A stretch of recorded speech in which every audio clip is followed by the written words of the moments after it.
It's called democracy. Which front man or woman do you want? Here you go, cross there. And these are the people who are fronting up the destruction of our freedom of expression. Then the media. The media are there to tell the people the version of life and events that suits the agenda. And those real journalists who don't will tell you how hard it is to get other kinds of information into the mainstream.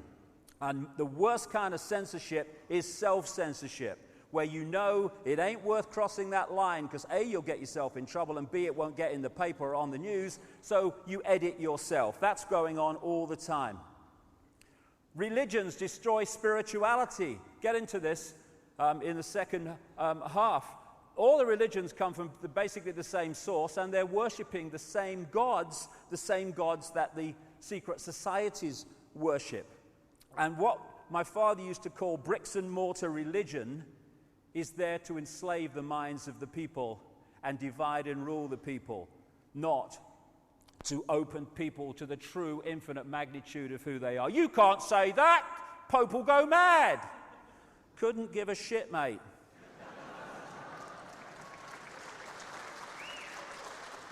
It's a mad world which is sold to us as sanity and rational.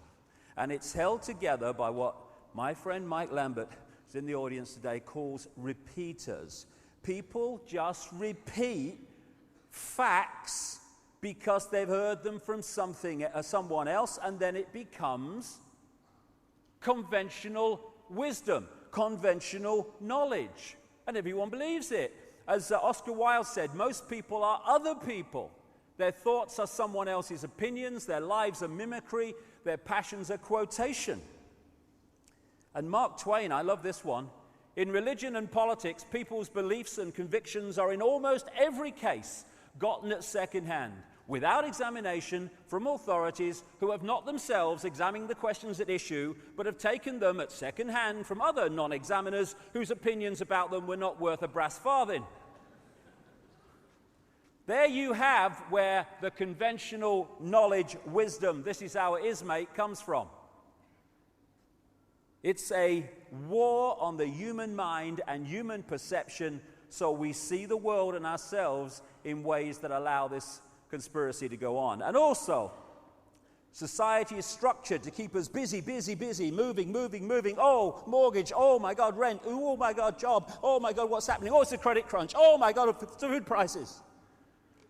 So no one goes, so that's what's going on, because you're too busy trying to survive. That's the idea.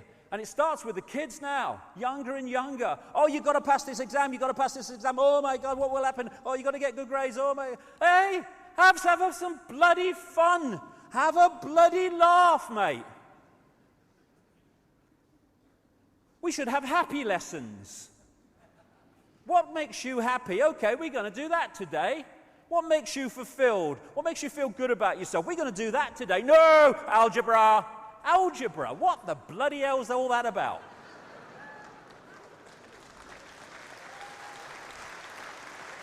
I could never work it out. I never tried, really. What does X equal? Couldn't give a shit, mate. Whatever you say. Ain't bothered. I've lived 56 years, right?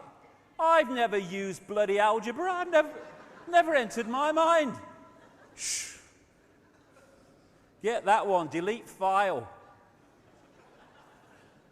So we have this world of apparent confusion because of the way that it operates. We turn out shite that we don't know what to do with.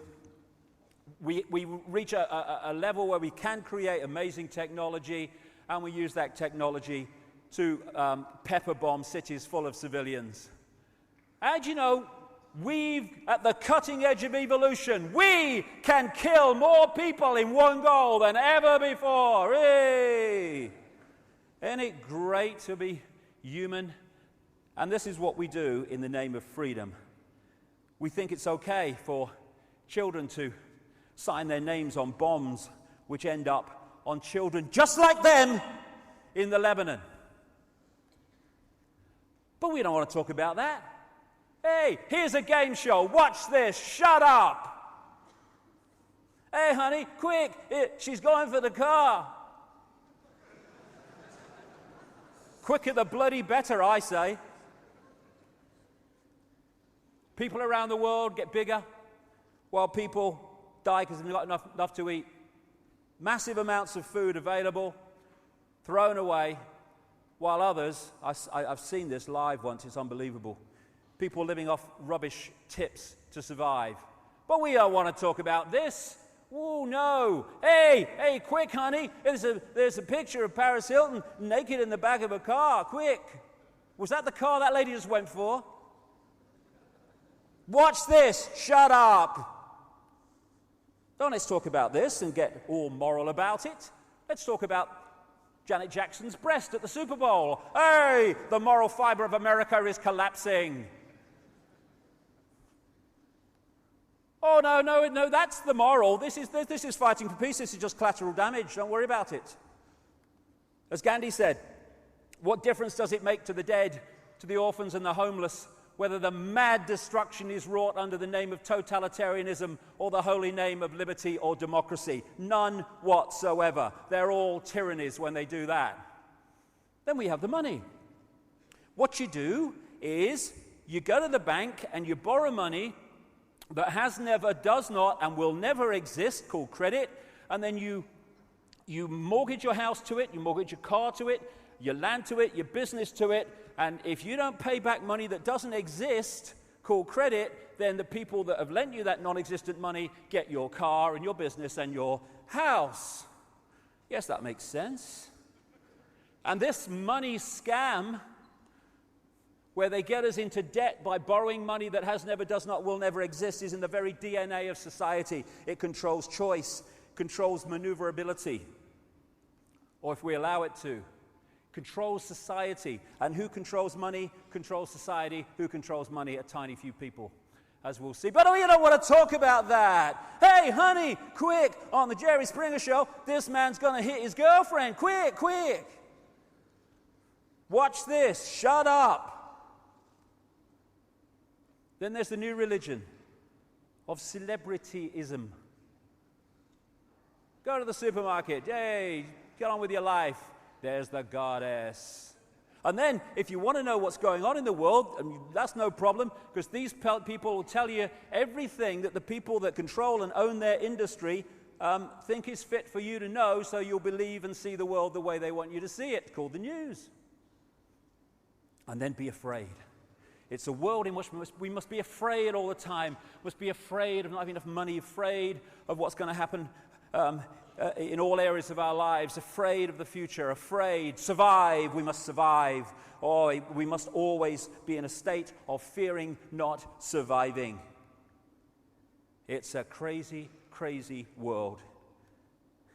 But why? Why is it an upside-down, lunatic world that we live in? People might say, oh, it's all a coincidence. It just happened like that. Well, I would say after 20 years of this, that it is coldly calculated to be like this because of the outcome that it gives those who are manipulating society in this way. And it's not just one level. There are multi-levels to this conspiracy. Yes, there's dark suits sitting around a table and orchestrating this to an extent. But they're still the gophers playing it out. It goes much, much deeper, and we'll go there as we go along today. The reason we are confused about the world and everything that goes on in it is because we don't have the coordinates. We don't have the coordinates from which to see how things fit together. I remember I was on the Isle of Wight ferry once, and what it does, it comes out of Portsmouth Harbour, it goes along the coast a little bit, and then it turns out and goes across to the Isle of Wight. Well, it was so foggy on this day that you couldn't see the land here, as you normally could. So you're going along, and you just see fog. And after a while, it seemed to me and others that it was just going straight. And I thought, this sodding thing's going to France. What's going on? And I said to one of the crew, what's happening? This is not going the right way, is it? And the next thing you know, the Isle of Wight Pier appeared in front of us. It had actually gone absolutely the right way. But because I didn't have the coordinate in which to make sense of that, I was completely lost in the direction I was going. That was so symbolic of the way it works. So I'm going to go through a lot of coordinates today. Because when the coordinates are put into place, then what happens becomes, or what is happening becomes totally blatant as the dots connect. It's a duck. You're a journalist, aren't you? Yes. How did I guess? Coordinate number 1. Who are we? How few people kind of seem to ask that question, in my experience anyway. I live in the real world, mate. I've got to get on with my job and my life. Yeah, but who are we? What are we doing? Oh, I'm bothered. We're going to get on with my life. But without this knowledge, this key coordinate, how the hell can we understand what's happening and our part in it? Coordinate number 1, we are consciousness. We are not the body we think we are. And the idea is to put us in these eggshells of consciousness, and it's a doddle if we don't hold on to an understanding or have an understanding of who we really are and the magnitude of it. Just a quote from one of my books, only when we know who we are can we know freedom. Of course. Unless we know the nature of reality and who we are and our part in it, how can we understand the world if we don't understand the reality that is the world? No wonder we're bloody confused. What is reality? How about that question? Oh no, that's just for scientists, it's not for you. We'll watch the football. Nazi propaganda minister Goebbels. It thus becomes vitally important for the state to use all of its powers to repress dissent, for the truth is the mortal enemy of the lie, and thus by extension the truth becomes the greatest enemy of the state. And the truth that is most suppressed, the biggest lie of all of them, on which all the others are based, is it's all an illusion. This physical world is not physical, it's not even out there, it's in here. It's a holographic projection, so I'll come to as we go along. It's an illusion of physicality, an illusion of solidity. We are consciousness. And it's so easy to trick the brain to see reality in ways that are not actually what it's looking at. This is this amazing bloke who draws pictures on flat pavements, and yet the mind reads them, the brain reads them as three-dimensional. Does some great stuff.